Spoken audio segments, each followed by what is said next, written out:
नमस्ते आप सभी को। आज मैं स्वास्थ्य के डेफिनेशन उसके ऊपर थोड़ा बात करूंगा, क्योंकि हम जिस रास्ते पे चलने वाले हैं और जिस रास्ते पे चल रहे हैं उसका परम लक्ष्य जो है वो स्वास्थ्य है। तो उस लक्ष्य को डिफाइन करना, उसको समझना ये बहुत ज़रूरी है, क्योंकि मेरे पर्सनल अनुभवों से अधिकांश लोग स्वास्थ्य के डेफिनेशन को ही नहीं समझ पाते हैं। हम अपने शारीरिक सेहत को स्वास्थ्य समझते हैं। WHO के डेफिनेशन के हिसाब से शरीर में बीमारी का जमा होना, शरीर में बीमारी का ना होना स्वास्थ्य है। The absence of disease is health. बहुत सारी परिभाषाएं अलग अलग चिकित्सा शास्त्र में दी हुई है, अलग अलग तरीके से उसको इंटरप्रेट किया गया है, लेकिन सारे परिभाषाओं में से जो परिभाषा मुझे सबसे उपयुक्त, जो जो इसके बहुत करीब लेके जाता है, वो आयुर्वेद के व्याख्यान के हिसाब से है। आयुर्वेद इसे बहुत ही सटीक तरीके से बताया है। और आयुर्वेद की अगर हम बात करें तो उनके हिसाब से जो उनका जो डेफिनेशन है वो सिर्फ एक श्लोक में, लेकिन वो इतना सटीक है कि अगर हम सिर्फ उस डेफिनेशन को समझें तो हम अपने रास्ते में, हम अपने मंजिल में एक कदम आगे चले जाते हैं। उस डेफिनेशन के हिसाब से जो पहला शब्द है वो है समदोषा। मतलब आपके शरीर के जो 3 दोष हैं, वात पित्त कफ, ये समान अवस्था में रहे। अभी वात पित्त कफ क्या होता है ये हम डिटेल में भी समझेंगे, लेकिन अभी इतना ही समझना है कि आपके जो दोष हैं वो समान अवस्था में रहें।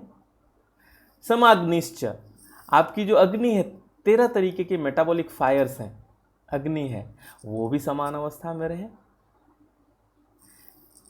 समधातु मल क्रिया, 7 तरीके के धातु हैं हमारे शरीर में, बॉडी टिश्यूज जिसको बोलते हैं, वो भी बहुत ही समन्वय में रहें, समानता में रहें। और 3 तरीके के वेस्ट प्रोडक्ट्स हैं, वो भी समन्वय में रहें, ना शरीर में ज़्यादा रहे और ना कम। तो ये समान अवस्था में अगर ये चीज़ें रहेंगे तो ये फिजिकल और फिजियोलॉजिकल चीज़ों को करेक्ट रखेगा। लेकिन ये श्लोक यहीं ख़त्म नहीं होती है। इस श्लोक का दूसरा जो लाइन है वो और भी ज़बरदस्त है। उसमें लिखा हुआ है प्रसन्नात्मेन्द्रिय मना, मतलब आपका इंद्रिय, 5 इंद्रिय, मन, ये दोनों प्रसन्न होना चाहिए। ये आपके साइकोलॉजिकल एंगल को दर्शाता है। तो आपका मन प्रसन्न रहे, आपकी इंद्रिय, 5 इंद्रिय, कर्म, और वो दोनों आपके कर्म इंद्रिय, आपके ज्ञान इंद्रिय, वो सब प्रसन्न रहें, खुश रहें। और आत्मा वो भी प्रसन्न रहे, वो स्पिरिचुअल एंगल को दिखाता है, तो वो फुलफिल्ड रहे, वो संतुष्ट रहे।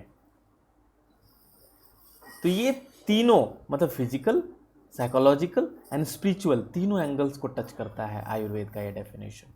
समदोषा समाग्निश्च समधातु मलक्रिया प्रसन्नात्मेन्द्रिय मना स्वस्ति इति भी धीर्यते। कितना लाजवाब है। मैं आपको एक दूसरा डेफिनेशन बताता हूँ। उस डेफिनेशन के हिसाब से शरीर में गंदगी का जमा होना बीमारी है। तो ये डेफिनेशन स्वास्थ्य का नहीं है, ये एक्चुअली डेफिनेशन अस्वस्थ होने का है। तो जब शरीर में गंदगी जमा होती है तो उसको हम अस्वस्थ होना बोलते हैं, और उस गंदगी को निकाल देना ही स्वास्थ्य है। और बहुत सारे तरीके अपनाए जाते हैं उस गंदगी को निकालने के लिए, टॉक्सिन्स को निकालने के लिए। प्राकृतिक चिकित्सा पद्धति मोस्टली इस डेफिनेशन पे काम करती है। एक और डेफिनेशन जो मुझे बहुत लाजवाब लगा, उसके हिसाब से जब हमें अपने शरीर का बोध ही ना हो, जब हम अपने शरीर का भार ही महसूस ना करें, तब समझना है कि हम स्वस्थ हैं। तो अपने शरीर की अनुपस्थिति ही स्वास्थ्य है। उसका तर्क ऐसा है कि जैसे अभी हमारे शरीर में नाक है, कितने लोगों को ख्याल है कि हमारे फेस पे नाक बैठा हुआ है, कान है, लेकिन जब नाक में तकलीफ हो, जब कान में दर्द होता है, तब हमें उसका ख्याल आता है। लेकिन इसका मतलब है कि जब जो अंग आपको बार बार याद आ रहा है, वो पर्टिकुलर बॉडी पार्ट या अंग तकलीफ में है। ये बहुत लाजवाब डेफिनेशन है। एक और डेफिनेशन है उसके हिसाब से, जब हमें श्रम में और विश्राम में दोनों स्थितियां प्रिय लगने लगे, चाहे आप आराम कर रहे हो चाहे आप काम कर रहे हो, जब दोनों स्थिति आपको मज़ेदार लगने लगती है तो हम उसको बोलते हैं कि शरीर स्वस्थ है। ये भी अच्छा है। तो आप डिफाइन कीजिए, आप देखिए कि क्या आप स्वस्थ हैं।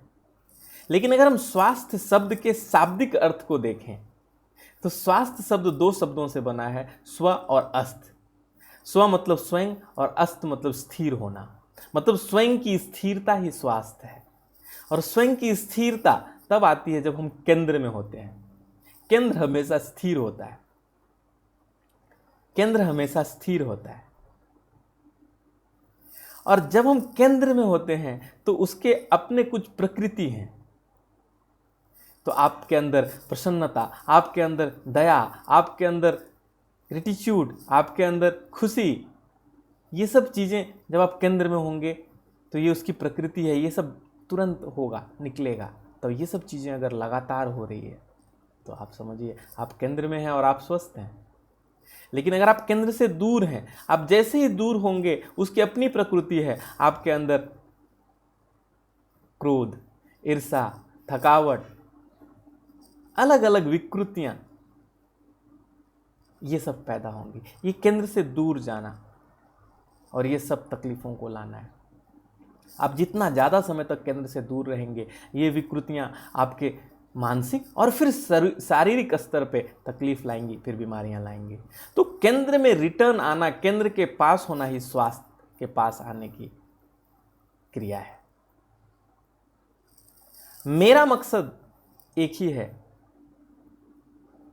कि हम एक ऐसे शरीर की रचना करें, एक अपने ऐसे शरीर को जो कि अपने आप बीमारियों से, दवाओं से मुक्त रखने के लिए डिज़ाइन किया गया है। तो उस शरीर को समझें और उसके लिए उपयुक्त जो मदद है अगर हम कर सकें वो हम करें। तो medicine and disease free life में मेरा मकसद है दवाओं और बीमारियों से मुक्त रहना। अगर आपको लगता है कि आप इस मकसद में अपने आप को, अपने परिवार को या पूरे के पूरे उन लोगों को जो इस मकसद में आगे बढ़ना चाहते हैं कुछ कंट्रीब्यूट कर सकते हैं, तो आगे बढ़िए, हाथ मिलाइए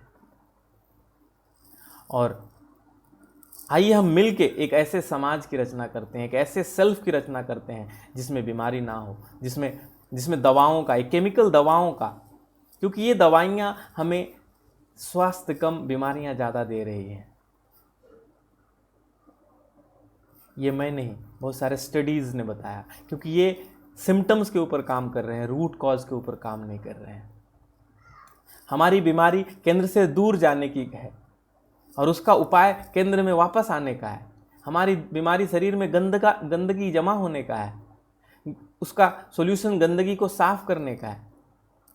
तो उसमें दवाइयाँ क्या करेगी? तो थोड़ा समझिए। मैं इसको एक एक स्टेप और भी तोड़ूंगा और आप जान पाएंगे कि आपके शरीर में अगर कुछ फिजिकल, साइकोलॉजिकल प्रॉब्लम है तो उसका रूट कारण क्या है, और हम रूट कारण को रिजॉल्व करेंगे और फिर आप पाएंगे कि स्थिरता खुद ब खुद आ रही है। इसके लिए हमने एक कम्युनिटी, एक क्लब भी बनाया है, medicine and disease free life club. मैं इस वीडियो के नीचे वो लिंक अटैच कर रहा हूँ। वो फेसबुक का एक एक्सक्लूसिव ग्रुप है, तो आप उसमें ज्वाइन कीजिए और हम सब मिलके साथ बढ़ते हैं, सीखते हैं। ये क्रिया मैंने अलग अलग लोगों से सीखा। मैं आयुर्वेद, मैं योग सिखाता हूँ, मैं सर्टिफाइड, गवर्नमेंट सर्टिफाइड योग अध्यापक हूँ, योग टीचर हूँ। मैंने नेचुरोपैथ स्टडी किया। मैं इंटरनेशनल नेचुरोपैथ एसोसिएशन का मेंबर हूँ।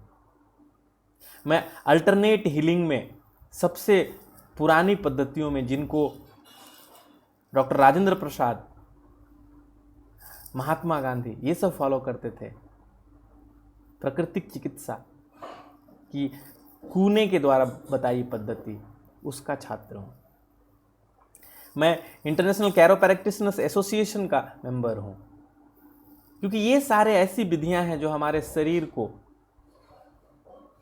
लंबे समय के लिए एक सॉल्यूशन देने में कारगर है, हेल्प कर सकते हैं। तो मैं ये कुछ चीज़ें इस YouTube चैनल के थ्रू रखने वाला हूँ। आने वाले वीडियोज़ में मैं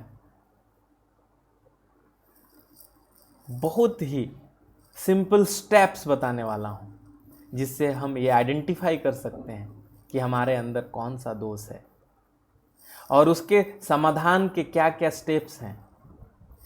आप खुद अपना हेल्थ प्लान बना पाएंगे।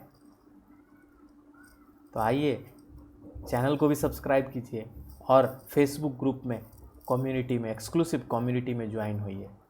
खुद को इन्फ्लुएंस कीजिए और लोगों को इन्फ्लुएंस कीजिए। बहुत बहुत धन्यवाद इस वीडियो के में बने रहने का और मुझसे जुड़ने का। आप अपने अंदर परम स्वास्थ्य का अनुभव करें, आप अपने बाहर भी उसी परम स्वास्थ्य का अनुभव करें। आप यत्र तत्र सर्वत्र उस परम स्वास्थ्य को अनुभव करें, इस भाव के साथ जिसने मेरे अंदर से बोला और जिसने आपके अंदर से सुना। उस दिष्टा स्वरूप परम पिता परमेश्वर को मैं अपना वंदन अर्पण करता हूँ और मैं आपके और हम सभी के स्वास्थ्य की कामना करता हूँ। वंस अगेन, एक बार फिर मैं आपको धन्यवाद देता हूँ। Thank you so much. अगर आपको चीज़ें अच्छी लगी तो लोगों तक भी पहुँचाएँ, इसे शेयर भी करें। Thank you so much.